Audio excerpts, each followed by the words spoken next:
Hi, I'm Jeff Altman, the Big Game Hunter, and I've been called the Big Game Hunter because I've been hunting down leaders and staff for organizations for almost 40 years. Yesterday, I received an email from someone who asked a wonderful question, and the question is, are we seeing careers that are more profitable than ever with people acting as their own temp agencies? And if you don't brand yourself, do you get left in the dust? So I want to start with the second question first, about if you don't brand yourself, do you get left in the dust? And the simple answer is no. It helps, but no, you won't necessarily get left in the dust. But people who have branded themselves are clearly advantaged over those who aren't branded. So let me just take a minute and talk about the rules of job hunting these days. And the basic rule of job hunting is to remain marketable. Marketable doesn't mean that you have great skills or you're the most competent, although those are great qualities to have. Marketable really translates into saleable. You possess something that's saleable. And skills and competence are only one element of saleability. Do you have a charismatic quality about you? Do you have a way of engendering trust that causes other people to want to take chances with you? So, there are factors beyond skills, competency that come into place with marketability and saleability. So, how did people find jobs back in the Stone Ages? When I started recruiting in 1972, they worked for a company that had a great brand or a mediocre brand. But it was obviously a lot easier to work for a firm that had a good brand because you had a halo by association. These days, that still exists. And if I said to you, someone worked for Google, you might have a very positive association with them, thinking that they were smart, that they were an elite individual, that they were very intelligent. There are any number of other factors that comes with the Google brand. People used to find jobs through the old boys club, and now old boys clubs have been joined by the old girls club, and organizations that are advocacy groups for any number of individuals that help people with mentorship and advocacy, for career development. Recruiters existed then; they exist now. Trade groups existed, alumni associations. These are all factors that came into networking back in the Stone Ages and beyond, and still exist today. But the real change that's evolved is social networking and the idea of branding oneself, and branding apart from the organization.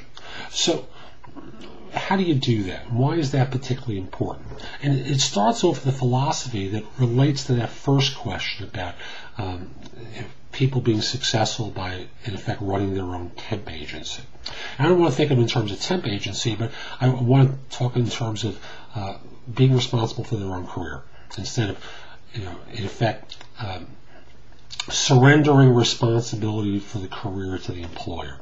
See, back in the 50s and 60s and 70s in the U.S., it was pretty clear that if you went to work for a good company at age 20, you expected to work there until you got the gold watch, right? And that doesn't exist anymore.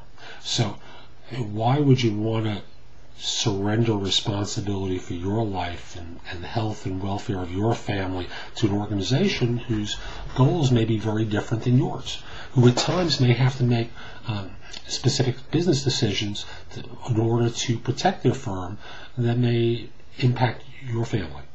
So clearly we've learned that over the last couple of recessions, and yet we're back here again talking about these same issues. So what personal branding does is allow you to develop a reputation apart from your organization. See, for example, I'm associated with a recruiting firm in New York, but I've clearly developed a brand as the Big Game Hunter apart from that organization by writing a number of books, blogging, articles, the job market blog, and a variety of other vehicles that allow me to be separate from that firm so that you have an impression of me apart from the organization. So in organizations that try to hire leaders and staff, they think of me and the Big Game Hunter apart from the organization I'm associated with. And that could exist for you as well, because one of the things that you need to do in promoting your career is develop a personal brand. And what that allows you to do is to passively look for work. Now, why would you want to do that if you're really happy doing what you're doing? And the answer is pretty clear, in that people who get ahead aren't always the smartest or work the hardest, although those are great qualities to have. People get ahead by being alert to opportunities, and sometimes those are internal to their organization, but more often than not, they're external. So what personal branding and social networking allow you to do is to develop a reputation and image of being an expert. Now, more often than not, what I'm talking about is a white-collar phenomenon.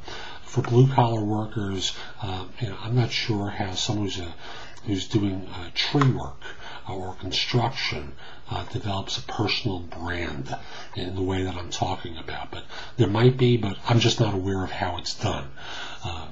It's a reputation for competence and reliability, but how do you develop that reputation except doing a good job and people talking about you?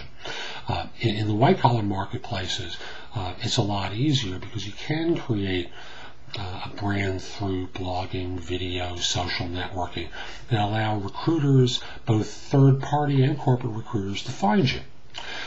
So that there are times where you're going to receive an email or the phone's going to ring because people have learned something about you. They found an article that you've written, they've seen a LinkedIn profile or a Xing profile that allows them to find out about you and be curious about you and your experience and what you've done and what you can deliver to another organization. So there could be times where the phone's going to ring and opportunity knocking, and someone's going to call you or email you and say, I'm doing a search for a client and your experience looked interesting for this role and I want to have a chance to chat with you.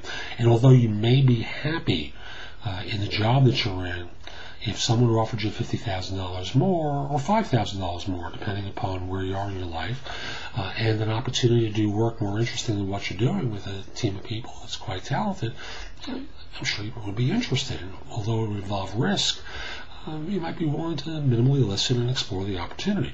Later on, you can decide it's not worth doing, but the idea, very simply, is to constantly be open to the possibility of another job. And this has been true in the 70s and certainly more recently than that, but given the labor markets as they exist today, I'm going to reiterate what I've been telling people for almost 40 years now. You've got to be open to other options because you're the CEO of your organization. In my case, I'm Jeff Altman, and let's call it the Altman Organization. If something happened today to one of my clients and they went out of business tomorrow, I'm still responsible for earning an income for my family, and the same would be true of you too.